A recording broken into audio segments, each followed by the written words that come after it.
For Jim Jones, the day started off like any other. The seasoned hip-hop artist, who is well known for both his music and his fiery demeanor, was due to board a flight from New York's busy JFK airport. Jim wore his trademark shades, chains, and casual streetwear, and he exuded the assurance of someone who has seen it all. However, nobody, least of all Jim himself, could have imagined that this routine day of travel would devolve into a national media sensation. The security checkpoint was where it all began. Jim seemed agitated even before the event started, according to witnesses. Maybe it was the long lineups, maybe it was the fans' incessant requests for photos, or maybe it was the hectic morning routine. In any event, his annoyance was evident as he navigated TSA. Witnesses said that after Jim reportedly cut ahead of a man who was fumbling with his items at the conveyor belt, the situation became more heated. They spoke to each other. The muttering of complaints, eye rolls, and rising voices initially appeared to be the typical travel stress. However, the verbal altercation quickly descended into violence. The two guys lunged at one another, causing the others to gasp. The terminal was full with shouts. Bags fell off the belt. Phones were already filming as security guards hurried to separate the two. "That's Jim Jones, you know." As they took out their phones to record the altercation, one onlooker yelled. Within minutes, the videos became viral on social media.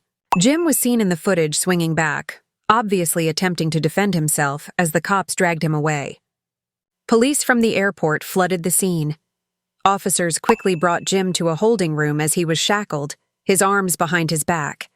Although he was much less identifiable than the celebrity who suddenly had scores of cameras following him, the individual who got into the altercation was also led away. In the footage, one officer could be heard saying, "Calm down, sir. All we have to do is discuss what transpired." However, Jim yelled back, clearly upset, "I didn't start this. You all witnessed it. He attacked me first." The terminal was a hive of activity. Travelers called friends and relatives and whispered to one another about what they had just seen. While some chastised Jim, arguing that a public figure should know better, others felt sorry for him, assuming he had been provoked. Meanwhile, the video had already been obtained by TMZ and other media. Airport brawl. Jim Jones detained after fight at JFK was one of the savage headlines. Officers seated Jim in the airport holding area. He had taken off his sunglasses and was sitting with his wrists on the table, his chains clinking. Two detectives came in, prepared to start interrogating. One investigator said, "Jones, we know you're upset, but we need your side of the story. This terminal is equipped with surveillance cameras so we can see what transpired. Be kind to yourself and collaborate." Jim drew in his breath. Controversy was nothing new to him, but this time it felt more serious. He was reminded that the world was already watching by the flashing lights outside the door to the holding room. News sources, meanwhile, reported on the subject incessantly. Commentators argued about whether Jim had really exceeded the line, or if he had been unfairly singled out due to his celebrity position. Hashtags like #CharFree Jim Jones and Jim Jones Airport Fight started to trend on Twitter. Jim's phone was buzzing nonstop from the evidence bag back in the holding room. His family, friends, and team were attempting to get in touch with him. The cast members of Love and Hip Hop were already hearing about it. While some quietly voiced their concerns, others viewed it as just another dramatic turn in Jim's erratic path. The interrogation became heated. "Did you have any alcohol this morning?" an officer inquired. "No," Jim retorted. "All I wanted to do was make it to my flight." The man began babbling crazily after repeatedly running into me. I urged him to get away. Before you know it, he is swinging. "I'm not going to allow anyone to touch me." You would follow suit. The cops looked at each other. They had witness accounts in addition to his version of events. Additionally, the widely shared recordings presented a chaotic image that was unfavorable to either side. Jim sat back in his chair in frustration as the first hour of questioning came to an end. "This is absurd. It's not illegal for me to protect myself. For this, you can't just put me in jail." However, he was reminded by the authorities that this is about more than just him. It's an airport, federal land. Here, fighting is not taken lightly. That realization struck with a jolt. Because of the circumstances, what could have been written off as a small altercation elsewhere had suddenly turned into a federal case. Suddenly, Jim felt as though his job, independence, and reputation were all on the line. The word spread like wildfire by dusk. His name was chanted by fans who waited outside the airport. Every aspect of the video was examined by bloggers. Jim felt in his heart that this was just the beginning. The fight was finished. The altercation in the terminal was over. However, the actual conflict, against the media, the system, and the harm to his career, was only getting started. Jim Jones was surprised by how chilly the JFK holding room was. With his arms clasped and his back straight, he continued to mentally reenact the tumultuous altercation. A partially completed police report was on the table before him. Officers whispered information to one another as they entered and exited the room. Jim's anxiety increased each time the door creaked open. He had experienced too many confrontations to be easily shaken. Therefore, he wasn't terrified of them, but this time seemed different. Outside those gates, his reputation was already in jeopardy. The airport has become a virtual courthouse thanks to social media. He was seen swinging in one tape and yelling in another. It portrayed him as the aggressor without providing any background. Fans were divided on the trending hashtags Jocker Jim Jones Brawl and Shocker Airport Chaos. Critics attacked him for losing control in public, while others supported him, claiming it was self-defense. The investigator came back with a folder that he slid over the table. We've had conversations with several witnesses. Some claim you escalated, while others claim you were provoked. The existence of a physical confrontation is confirmed by surveillance film. Mr. E, this is serious. Jones. Jim inclined himself forward. I didn't initiate it.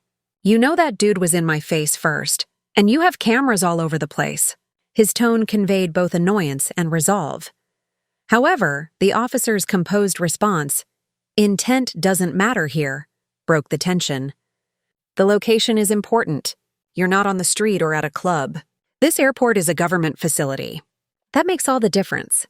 The impact of their statements became apparent. An altercation at the airport might turn into a federal prosecution. It wasn't simply a headline. Beyond the airport, beyond the holding area, pandemonium was simmering. Reporters and paparazzi set up camp outside the terminal to await news. In the parking lot, there was a loud argument among the fans with some yelling, "Free Jim Jones!" while others chastised his actions. In the world of love and hip-hop, phones were always buzzing. When the first video appeared on her timeline, executive producer Mona Scott was at her office. She froze, repeatedly playing the video. Have you seen this, Mona? Her assistant hurried in and inquired. Yes, Mona said sternly. And chaos is on the horizon. Give VH1 a call. We must figure out how to manage the harm. She was aware that the show was driven by drama, but this was real life, and there were repercussions. A cast member in federal detention was a liability, not just a rumor. Although Jim's phone was secured in the evidence bag, Rashida was one of the first cast members to text him. Mona received a direct call from Yandy Smith. She said, "Tell me this isn't true. This is not necessary for Jim at this time. He has been making an effort to concentrate." Mona let out a sigh. Yandy, it's true. We will have to wait and see. However, the video is everywhere. Jim's rage erupted back in custody. He said to the investigator, "You keep talking like I'm some kind of criminal. I was protecting my own interests. Do you really think I'm going to allow a guy snub me in front of everyone? No. Anyone in my shoes would have followed suit." The investigator scrawled notes. "We hear you. However, effect is not negated by purpose. Though not yet arrested, you have been detained. Charges will be decided by the district attorney." The word "yet" kept repeating in Jim's head. His career was still in progress. His family was waiting for him, and cameras were prepared to capture every possible perspective. It seemed inconceivable to consider spending a night or more in a prison cell. He called for his attorney. An hour later, a lawyer in a nice suit showed there with a briefcase. "We'll take care of this," the attorney promised him. "Stay silent until I've examined the evidence." Social media storm. The story had taken over the internet by this point. Every tape was analyzed by blogs, podcasts, and gossip channels. A breakdown titled, Jim Jones cuffed at JFK, What Really Happened, was posted by Starglow Channel, attracting thousands of views in a matter of hours. The comments section was inundated with fans who said Jim was just defending himself. He was attacked first by the other guy. You don't quarrel in an airport, whether you're famous or not. He must deal with the repercussions. This is hip-hop and love in real life. Everywhere they go, drama follows. The problem seemed to become worse with each response. It was now about image, influence, and the court of public opinion rather than just a fight. Family reaction. Chrissy Lampkin was sitting at home, looking through updates on her phone. The sight of her partner's face smeared over news feeds made her heart beat. She paced and said, "This man." Although she wanted to protect him, she was aware of how dangerous circumstances like these might go out of control. Her friends called to see how she was doing. "Are you all right? Have you had a conversation with Jim?" they inquired.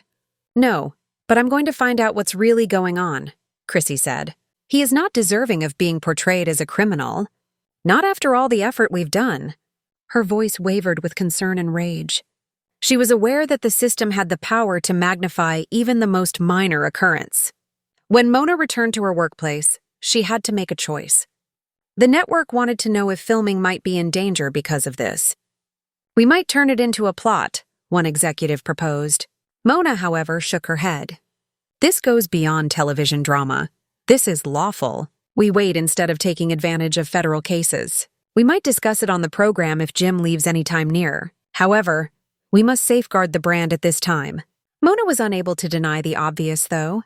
Controversy drove viewership. And nothing captivated viewers more than a controversy from real life. The night ends. Jim was still in detention as night fell, awaiting the DA's ruling. Although his attorney informed him that bail was likely, charges may still be brought against him. He was plagued by doubt. Head bent, he sat by himself in the silent room.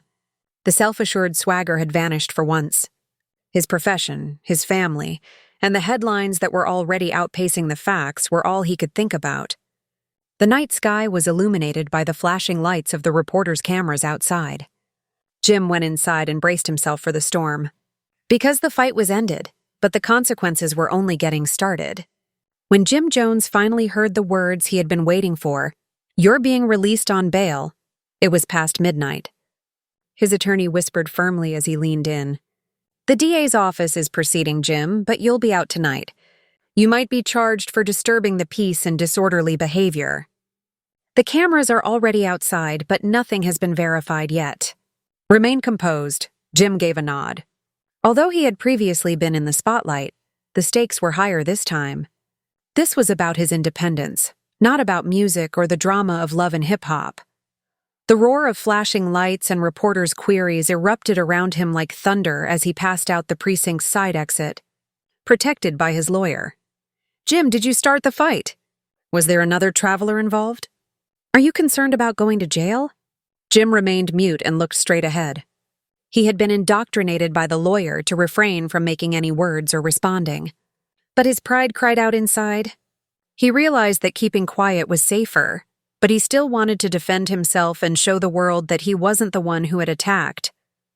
Chrissy confronts Jim. Chrissy Lampkin was waiting for him when he got home. With her arms folded and her phone still ringing with alerts, she stood in the living room. "Are you even aware of what you did?" she insisted. Jim threw his coat on the sofa. "Chrissy, I didn't do anything wrong. I was attacked initially by that dude. I was protecting myself." Chrissy squinted her eyes. "How would you defend yourself in an airport? Passengers, cameras in front of TSA? Jim, you are more knowledgeable. This is more than a bar brawl. This property belongs to the federal government." Jim rubbed his temples and moaned. "I will not tolerate anyone treating me disrespectfully. You're aware of the situation."